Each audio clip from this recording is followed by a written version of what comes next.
தஞ்சேரு காலே வந்துனை சேவித்து உன் பொற்றாமரை அடியே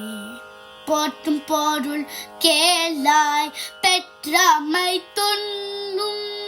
குலத்தில் பிறந்து நீ குற்றவள் எங்களே கொல்லாமல் போகாது இற்றை பரே கொள்வான் அன்று காண்கோவிந்தா எற்றேக்கும் ஏர் பிறவிக்கும் முன் தன்னோடு